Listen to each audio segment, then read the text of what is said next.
Stewart Shops is seeking a buyer for 5 convenience stores. Albertsons is reorganizing its corporate structure, and Murphy USA has hired a senior vice president of asset development. Welcome to Retail Daily, your quick look at the top news from Supermarket News and CSP Daily News. I'm Supermarket News editor Tim Inkelbarger. And I'm CSP senior editor Hannah Hammond.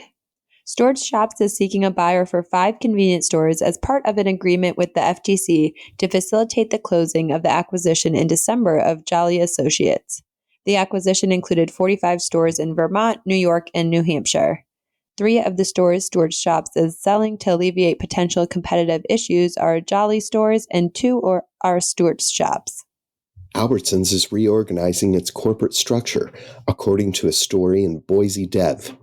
This comes after the grocery chain announced plans to cut $1.5 billion in spending over the next 3 years. The news organization reported Tuesday that the Boise-based grocery chain released an internal memo that it is combining its Intermountain division with its Denver division.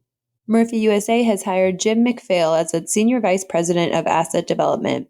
This comes as the convenience retailer, which operates the Murphy USA, Murphy Express, and Quick Check brands, plans to accelerate store growth in 2025. Ahold Delhaize on Wednesday said price investments in the U.S. contributed to a profit squeeze in the fourth quarter, while stores closures and the divestment of Fresh Direct had a negative impact on sales.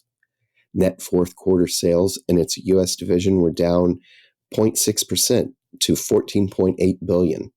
Sales were negatively impacted by the closure of 32 Stop & Shop stores, the divestment of Fresh Direct, and lower gasoline sales. Taco pizza is now on the menu at Racetrack. Each slice is made with a zesty nacho cheese base and topped with mozzarella cheese, beef crumbles, pico de gallo, and drizzles of taco sauce. Aldi fanatics swarmed the discount grocery chain's so-called Aisle of Shame on Wednesday for one of the most highly anticipated days of the year, the Aldi merch drop. Aldi has featured some incredible deals in the past, such as its branded pet sweatshirts, windbreakers, socks, and a pair of sneakers for just $12.99. This year was no exception for the German no-frills grocer, but the focus is on toys. You don't have to be a kid, though, to enjoy the plushy anthropomorphic produce dolls or the Lego-esque store and semi-truck playsets. Olympia, Washington-based Nisqually Markets launched its new loyalty mobile application that features customer rewards, subscriptions, and more. Liquid Barcodes, the loyalty platform for convenience retailers, developed the app. The new app, Go Nisqually Markets, is available at all the retailers' locations. The fourth quarter allowed Spartan-Nash to realize the financial benefits of its 2 acquisitions in late 2024, and the multi-channel company said it has its eye on further growth. During the Q4 earnings call on Wednesday, Spartan-Nash CEO Tony Sarsam mentioned that fourth quarter traffic was soft for the grocer, but stronger than expected performance from the acquisitions led to a 7.7% year-over-year increase in net sales. CVS continues to struggle with its retail pharmacy business, facing pressure from softer consumer spending coupled with lower reimbursements for prescription drugs, the retailer said in a fourth quarter earnings call Wednesday. While overall sales topped estimates, CVS's troubled insurance business continued to see higher medical costs in Q4.